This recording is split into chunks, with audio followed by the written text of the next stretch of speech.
We're going to move on now because I have an interesting article as well I wanted to cover by one of my favorite authors, Kevin Meyer. The piece is called A Short History of Lean, again by Kevin Meyer, and it appeared in Wednesday's issue of Quality Digest. You can actually see it right there, yeah, in Wednesday's issue of Quality Digest. Well, there's, in my opinion, Dirk, there's nothing better than an article that teaches you something, right? I mean, you come out of it, you'll learn a little something maybe you didn't know before, and I think that Kevin Meyer's article, he always does this, but this particular one really delivered for me, and I love these little factoids and things that you learn. I did not know, I learned a couple of things in this article. One of the things I did not know is that one of the world, maybe the world's first lean engineer, Galileo Galilei, in more than like 500 years ago, in the 16th century.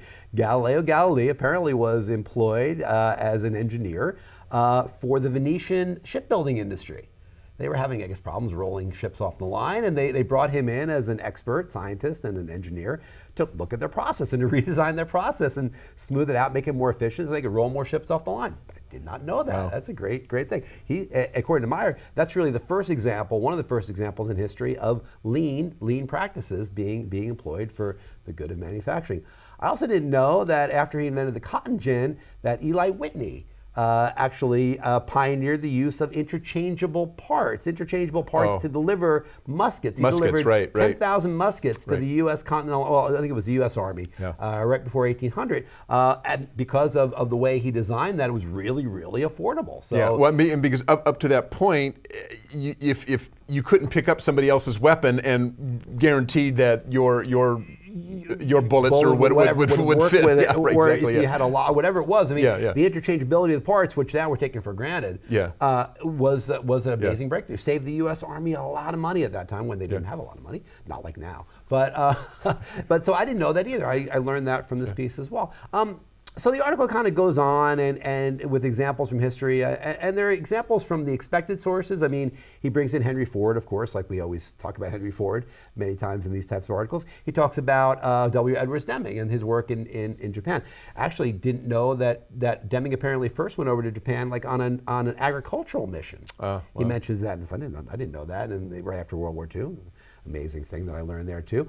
So those are the kind of the expected sources and some unexpected sources. I mean, he talks about Benjamin Franklin in this piece and some of the things that Ford learned from Franklin in terms of being thrifty and using your inventory, using your stuff. And he talks about training within industry. I didn't know that TWI was really based in World War II on getting female engineers, female workers on the line up and running quickly. I didn't realize it was so much of a gender disparity there during World War II. And the whole Rosie the Riveter thing led, apparently, from what Meyer says, led to this training within industry movement, which is now making a big comeback. So, I mean, as the piece kind of moves along, you really get a point that Meyer is underscoring here, which we take somewhat for granted, and that's that lean is really about value. Lean is really about maximizing value for the organization. And I think that much of that is done through things like minimizing waste and enabling people or satisfying customers.